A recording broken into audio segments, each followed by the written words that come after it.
It's not late just startup ಸ್ನೇಹಿತರೆ, ಎಲ್ಲರೂ ಹೇಗಿದ್ದೀರಾ? ನಾನು ಕರ್ತನಲ್ಲಿ ಸಂತೋಷವಾಗಿದ್ದೇನೆ. ಈ ದಿನ ನಾವು ಕೀರ್ತನೆಗಳು 73ನೇ ಭಾಗವನ್ನು ಓದಿ ಧ್ಯಾನ ಮಾಡುವಂತರಾಗೋಣ. ಇದರ ಸಾರಾಂಶ ಏನು ಅಂತ ಹೇಳಿದ್ರೆ, ದುಷ್ಟರು ತಮ್ಮ ಐಶ್ವರ್ಯವನ್ನು ಕಂಡು ಅದನ್ನೇ ಮೇಲು ಅಂತ ಹೇಳಿ ನೆನೆಸಿಕೊಂಡು ದೇವರ ಮೇಲೆ ವಿಶ್ವಾಸ ಇಲ್ಲದೆ ಇರ್ತಾರಲ್ಲ, ವಿಶ್ವಾಸ ಭ್ರಷ್ಟರಾಗುತ್ತಾರೆ. ಸೊ ಆ ರೀತಿಯಾದಂತಹ ಜನಗಳಿಗೆ ಬೋಧಿಸುವಂಥದ್ದಾಗಿರುತ್ತೆ ಈ ಒಂದು ಭಾಗ. ನಾವೀಗ ಅದನ್ನು ಓದಿ ಧ್ಯಾನ ಮಾಡುವಂತರಾಗೋಣ. ಕೀರ್ತನೆಗಳು 73. ದೇವರು ನಿರ್ಮಲ ಚಿತ್ತರಾದ ಇಸ್ರಾಯೇಲರಿಗೆ ದಯಾಪರನೇ ಹೌದು. ಆದರೆ ನಾನು ದುಷ್ಟರ ಸೌಭಾಗ್ಯವನ್ನು ಕಂಡು ಸೊಕ್ಕಿನವರ ಮೇಲೆ ಉರಿಗೊಂಡೆನು. ನನ್ನ ಕಾಲುಗಳು ಜಾರಿದವುಗಳೇ, ನನ್ನ ಹೆಜ್ಜೆಗಳು ತಪ್ಪಿದವುಗಳೇ. ಅವರ ಮರಣವು ನಿರ್ಬಾಧಕವಾಗಿದೆ, ಅವರ ಕಾಯವು ಕೊಬ್ಬುಳ್ಳದ್ದಾಗಿದೆ. ಮನುಷ್ಯರ ಕಷ್ಟದಲ್ಲಿ ಅವರು ಭಾಗಿಗಳಾಗುವುದಿಲ್ಲ. ಇತರರಿಗೆ ತಗಲುವಂತೆ ಅವರಿಗೆ ಅಂಟುರೋಗವೂ ತಗಲುವುದಿಲ್ಲ. ಆದುದರಿಂದ ಅವರಿಗೆ ಗರ್ವವು ಕಂಠಮಾಲೆಯಾಗಿದೆ, ಬಲಾತ್ಕಾರವು ಉಡುಪಾಗಿದೆ.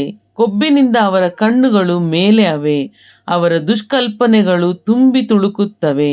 ಹಾಸ್ಯ ಮಾಡುವವರಾಗಿ ಕೆಡುಕಿನ ವಿಷಯ ಮಾತಾಡಿಕೊಳ್ಳುತ್ತಾರೆ. ಬಲಾತ್ಕಾರ ನಡೆಸಬೇಕೆಂದು ಹೆಮ್ಮೆ ಕೊಚ್ಚುತ್ತಾರೆ. ತಾವು ಮೇಲುಲೋಕದವರೋ ಎಂಬಂತೆ ದೊಡ್ಡ ಬಾಯಿ ಮಾಡುತ್ತಾರೆ.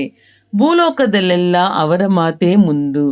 ಆದದರಿಂದ ಜನರು ಅವರ ಪಕ್ಷವನ್ನು ಹಿಡಿಯುತ್ತಾರೆ. ಅವರಿಗೆ ಪಾನವು ಯಥೇಚ್ಛವಾಗಿ ದೊರಕುವುದು. ದೇವರು ವಿಚಾರಿಸುವುದೆಲ್ಲಿ?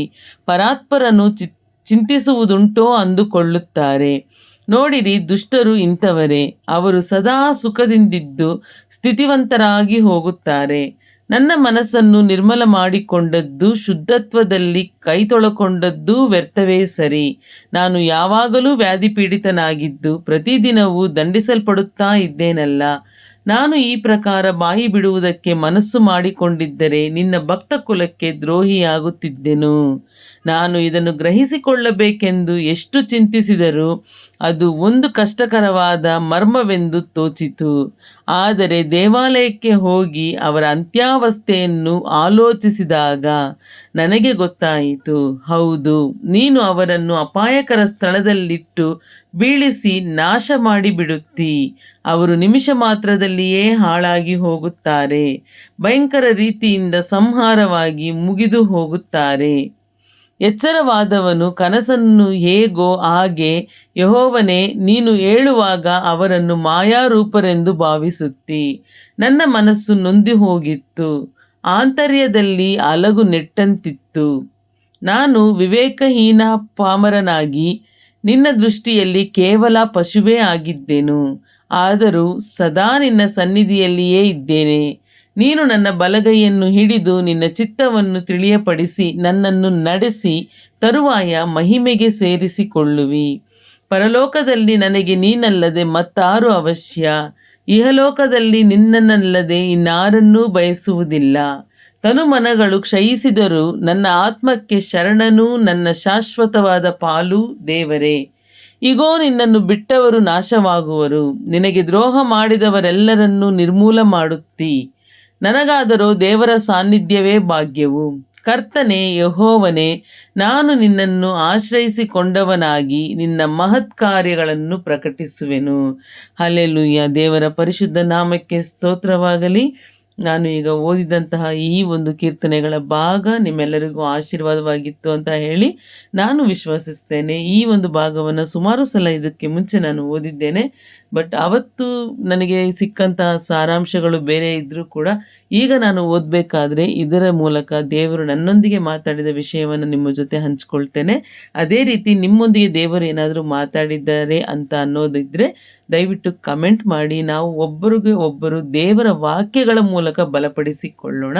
ನನಗೆ ಏನಾಯಿತು ಅಂತ ಹೇಳಿದ್ರೆ, ಇಲ್ಲಿ ಬಂದು ದುಷ್ಟರು ಅಂದರೆ ದೇವರಿಗೆ ಭಯಪಡದೇ ಇರೋರು, ದೇವರ ಜ್ಞಾನ ಇಲ್ಲದಿರೋರು, ಆ ರೀತಿಯಾದಂತಹ ಜನರು ಏನು ಮಾಡ್ತಾರೆ ಅಂತ ಹೇಳಿದ್ರೆ, ದೇವರ ಬಗ್ಗೆ ಏನೇ ಒಂದು ಇದಿರೋಲ್ಲ, ದೇವರು ನಮ್ಮನ್ನ ಏನು ಮಾಡಿಬಿಡ್ತಾರೆ ಅನ್ನೋಷ್ಟು ಒಂದು ಜಂಬದಿಂದ ಸುಮಾರು ಕಾರ್ಯಗಳನ್ನು ಮಾಡ್ತಾರೆ.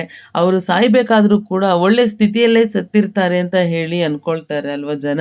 ನಾನು ಕೂಡ ಹಾಗೆ ಅಂದ್ಕೊಳ್ತಾ ಇದ್ದೆ. ಇವತ್ತು ಈ ಒಂದು ವಾಕ್ಯಗಳನ್ನ ನಾನು ಓದಬೇಕಾದ್ರೆ ಗೊತ್ತಾಯಿತು, ನಾವು ಮನಸ್ಸನ್ನು ನಿರ್ಮಲ ನಿರ್ಮಲ ಮಾಡಿಕೊಂಡು ದೇವಾಲಯಕ್ಕೆ ಹೋಗಿ ಕೂತು ಆ ವಿಷಯಗಳನ್ನು ನಾವು ಏನು ಮಾಡಬೇಕು, ಮೆಲುಕು ಹಾಕಬೇಕು. ಅವರು ಹೇಗಿದ್ದರು, ಈಗ ಒಳ್ಳೆ ಸ್ಥಿತಿಯಲ್ಲೇ ಸತ್ತಿದ್ದಾರೆ ಅಂತ ಮೆಲುಕು ಹಾಕಿದಾಗ ನಮಗೆ ದೇವರು ಅವರ ದುರವಸ್ಥೆಯನ್ನು ನಮಗೆ ತಿಳಿಸಿಕೊಡುವಂಥರಾಗಿರ್ತಾರೆ.